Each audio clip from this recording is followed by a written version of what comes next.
Excellence, Monsieur le Président de la République, Excellence, Monsieur le Président de la République, Monsieur le Vice-président de la République, Monsieur le Ministre d'État, Mesdames et Messieurs les ministres, Mesdames et Messieurs les secrétaires d'État, Mesdames et Messieurs, Excellence, Monsieur le Président de la République, la tenue du premier Conseil des ministres de l'année 2020 m'offre l'agréable occasion de vous adresser, au nom du gouvernement et en mon nom personnel, nos vœux, les meilleurs de santé, de paix et de bonheur pour cette nouvelle année.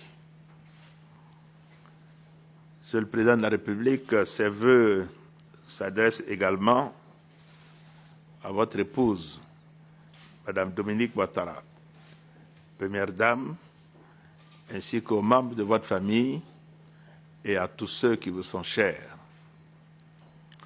Que Dieu, le Tout-Puissant et le Très Miséricordieux, vous accorde sa faveur et sa protection pour le succès éclatant de votre mission au service de notre beau pays, la Côte d'Ivoire, mais qu'également qu'il vous protège, Excellence, Monsieur le Président de la République.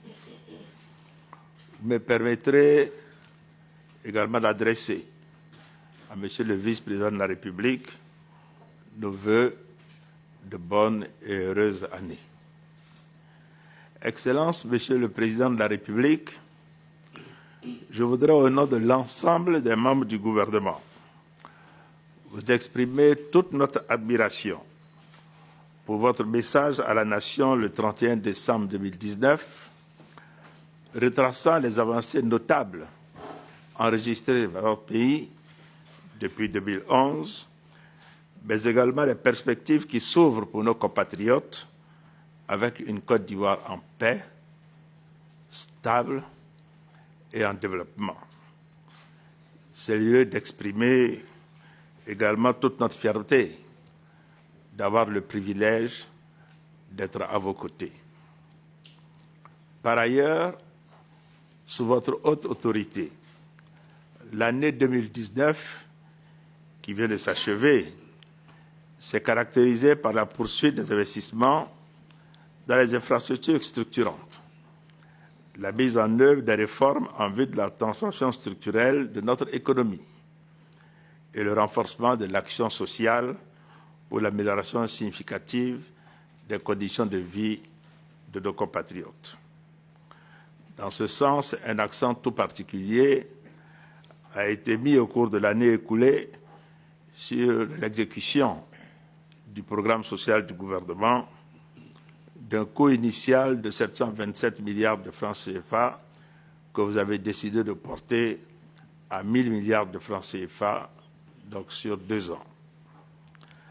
À cela s'ajoute, au plan macroéconomique, les efforts soutenus pour le respect de la contrainte budgétaire qui devrait se traduire par un déficit budgétaire de 3% du PIB à fin 2019, conformément donc à l'engagement pris par le gouvernement avec le Fonds monétaire international dans le cadre du programme économique et financier qui nous lie à la dite institution. Excellence, Monsieur le Président de la République, dans la programmation annuelle des activités, il est respectueusement proposé la tenue d'un séminaire gouvernemental pour la fin du mois de janvier 2020, qui permettra, comme d'habitude, d'adopter le programme d'action prioritaire du gouvernement pour la nouvelle année. S'agissant tout particulièrement des élections, les diligences y relatives seront rigoureusement exécutées. Conformément à vos instructions, le gouvernement ouvrira donc, dès ce mois de janvier, le dialogue avec les partis politiques et la société civile sur le code électoral devant régir les prochains scrutins. Le cycle électoral vertueux dans lequel est installé notre pays depuis 2015 doit se renforcer davantage afin de bannir définitivement de notre vie politique le spectre de violence électorale. C'est le lieu de vous exprimer notre soutien total et de vous réaffirmer la mobilisation du gouvernement rassemblé et uni à vos côtés pour mener le combat pour le renforcement et la préservation des institutions de la République contre toute tentative de déstabilisation d'où qu'elle vienne, et naturellement pour veiller à la quiétude de nos populations. Excellences, Monsieur le Président de la République, 2020 sera une année d'action forte afin de maintenir la trajectoire de l'émergence sur laquelle notre pays est engagé de manière irréversible. Notre détermination reste intacte pour mériter par le travail et la rigueur la confiance que vous avez bien voulu placer à chacun de nous, membres du gouvernement. Notre conviction reste également forte qu'au regard du bilan plus que élogieux de votre gouvernance depuis 2011, notre parti de rassemblement, le RHDP, continuera de bénéficier de la confiance du peuple ivoirien afin de poursuivre dans la paix et la fraternité l'œuvre de développement de la Côte d'Ivoire au cours des prochaines années. C'est sur cette note d'espoir que je voudrais clore mon propos en vous renouvelant nos vœux les meilleurs pour l'année 2020. Je vous remercie. Mesdames et messieurs, c'est avec un réel plaisir que je vous retrouve tous ce matin à l'occasion de ce premier Conseil des ministres de la nouvelle année 2020. Je voudrais tout d'abord vous exprimer, au nom de la Première Dame et à mon nom propre, ainsi qu'en celui du vice-président, mes sincères remerciements pour les vœux formés à notre endroit. Ces vœux traduisent l'engagement de l'équipe gouvernementale pour le développement socio-économique de notre pays et je m'en félicite. Je voudrais donc en retour vous réitérer mes vœux de bonne et heureuse année 2020 à l'endroit de chacune et de chacun de vous, ainsi que de vos familles respectives, de vos proches et de l'ensemble de vos collaborateurs. Je souhaite que cette année 2020 soit une année de santé, de bonheur, de prospérité pour chacun et surtout de consolidation de la paix pour notre pays. Monsieur le Premier ministre, vous venez de réaffirmer l'engagement et la détermination du gouvernement à œuvrer chaque jour davantage pour l'émergence de notre pays et l'amélioration des conditions de vie de nos concitoyens. D'importants efforts ont déjà été faits dans ce sens depuis 2011 et je vous félicite pour le renforcement de ces actions au cours de l'année écoulée, notamment dans le cadre du programme social du gouvernement. En effet, l'exécution de cet important programme que nous avons porté à 1 000 milliards de francs CFA a permis d'obtenir des résultats tangibles dans les domaines de l'éducation, de la santé et de la protection sociale, de l'électricité, de l'eau potable, des infrastructures routières, ainsi que de l'emploi et de l'autonomisation des jeunes et des femmes. Ces résultats qui sont de mieux en mieux ressentis par nos populations ont été possibles grâce à l'important travail du gouvernement.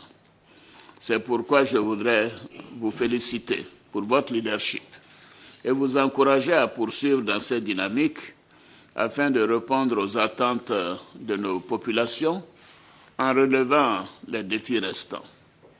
Monsieur le Premier ministre, Monsieur le ministre d'État, Mesdames et Messieurs les ministres, Mesdames et Messieurs les secrétaires d'État, comme je l'ai indiqué dans mon message de fin d'année, le 31 décembre 2019, le vaste chantier de transformation et de modernisation de notre pays doit se poursuivre et même se renforcer au cours de cette année 2020. Les enjeux spécifiques de cette année électorale devront également être pris en compte dans l'agenda du travail gouvernemental. C'est dans ce sens que j'ai demandé au Premier ministre de poursuivre les discussions avec les partis politiques et la société civile durant ce mois de janvier, afin de finaliser le travail sur le cœur du processus électoral, c'est-à-dire le code électoral. À l'image des discussions qui ont abouti à la mise en place de la nouvelle commission électorale indépendante, ce dialogue devra être ouvert et inclusif en vue de doter notre pays d'un code électoral adéquat. La démocratie ivoirienne devra sortir renforcée de ce processus, car nous devons tourner définitivement la page des crises post-électorales. Pour terminer, je demande aux membres du gouvernement d'être régulièrement sur le terrain. Vous devez œuvrer à la préservation de la paix, de la cohésion sociale, de l'entente cordiale, en un mot du vivre ensemble, qui doit demeurer le leitmotiv de notre parti, le RHDP. Je vous demande également de poursuivre les réformes, notamment en matière de gouvernance, de gestion des finances publiques, d'amélioration du climat des affaires, de développement des infrastructures et du capital humain. Nous devons préserver la stabilité macroéconomique ainsi que les grands équilibres de nos finances publiques, tout en poursuivant le progrès social auquel nos populations aspirent. J'attends donc de chacune et de chacun de vous de l'action et des résultats, dans le strict respect de la programmation financière arrêtée. C'est sur ces mots que je voudrais clore mon propos, en vous réitérant mes félicitations et en vous encourageant à poursuivre la dynamique du développement de notre pays. Donc je réitère au vice-président, à vous-même, Monsieur le Premier ministre, et à tout le gouvernement, mes vœux de bonne et heureuse année 2020. À vous et à vos familles. Merci.